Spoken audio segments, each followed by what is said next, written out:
E a gente volta no programa Utilidade Pública de hoje, ainda falando sobre a reforma trabalhista, com o advogado trabalhista e professor Marcos Povas. A gente estava falando ainda sobre a questão do horário de trabalho, dos prejuízos, dessa questão da intermitência aí na contratação. Tem uma outra questão que eu queria abordar, Marcos, que é a questão do home office. Isso. Hoje já existe a possibilidade do que a gente chama de teletrabalho. O que é o teletrabalho? O empregado não necessita trabalhar dentro do ambiente empresarial, né? Ele pode trabalhar com os meios de informação, com o computador, com o celular, ele pode trabalhar em casa, ele pode trabalhar em viagem, ele pode trabalhar no hotel, ele pode trabalhar em qualquer lugar. Hoje já existe essa regulamentação. Está no artigo 6º da CLT. E essa regulamentação faz com que essa pessoa, desde que tenha subordinação, onerosidade, pessoalidade e permanência, seja empregado.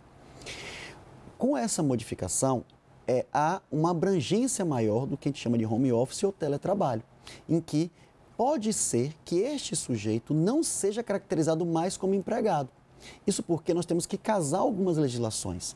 Essa legislação do home office pode estar ligado à ideia de um outro artigo que está na reforma, que é do trabalho autônomo, em que é possível fazer a contratação de trabalhador autônomo com exclusividade ou sem exclusividade e que não gere vínculo de emprego. Para que este home office ele passe a ser caracterizado como autônomo e não tenha nenhum direito trabalhista, é muito mais fácil.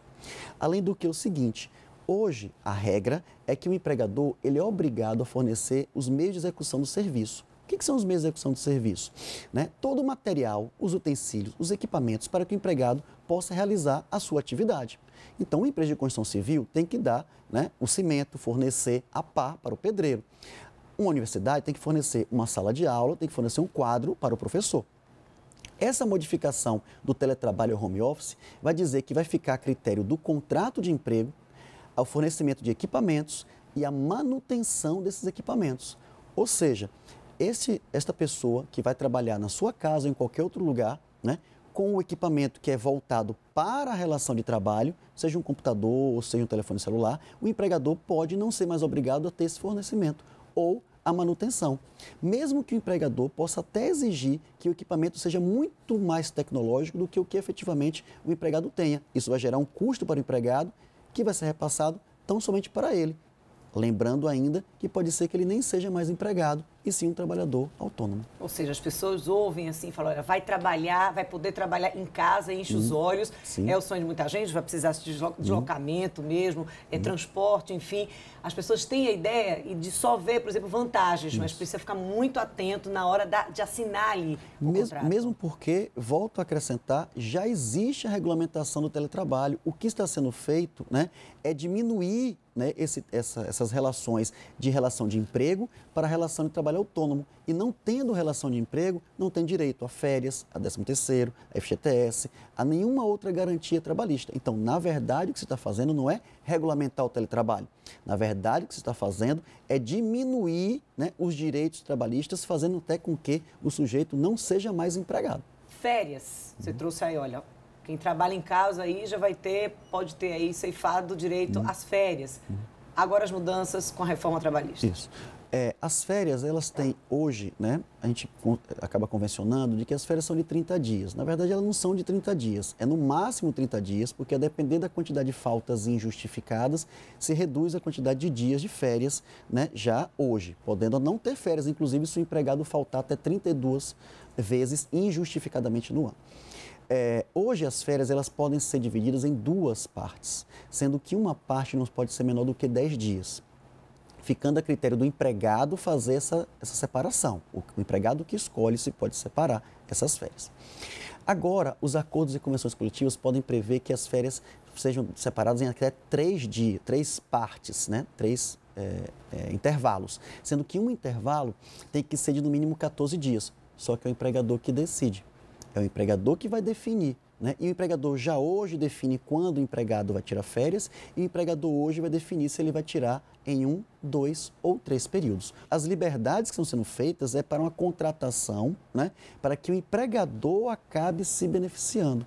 Por isso que a gente volta a dizer que é uma mudança estrutural do direito do trabalho, porque por essa reforma, ao que parece, se tem a ideia de que empregado e empregador estão em partes iguais na relação contratual. Isso não ocorre. E eu posso pegar aqui um exemplo, uma analogia. O direito do consumidor é tão protetivo quanto o direito do trabalho. No direito do consumidor, a prova de que qualquer fato aconteceu, se o produto está avariado, se houve algum defeito, se o serviço não foi prestado, é do fornecedor. É ele que tem que provar que isso aconteceu, né? O direito do consumidor veio na mesma linha do direito do trabalho, só que ninguém questiona que o direito do consumidor é protetivo. Ninguém questiona que o contrato que foi feito de prestação de serviço não vale porque a lei ampara. Se a mesma lógica do direito do consumidor vale, por que não vai valer para o direito do trabalho?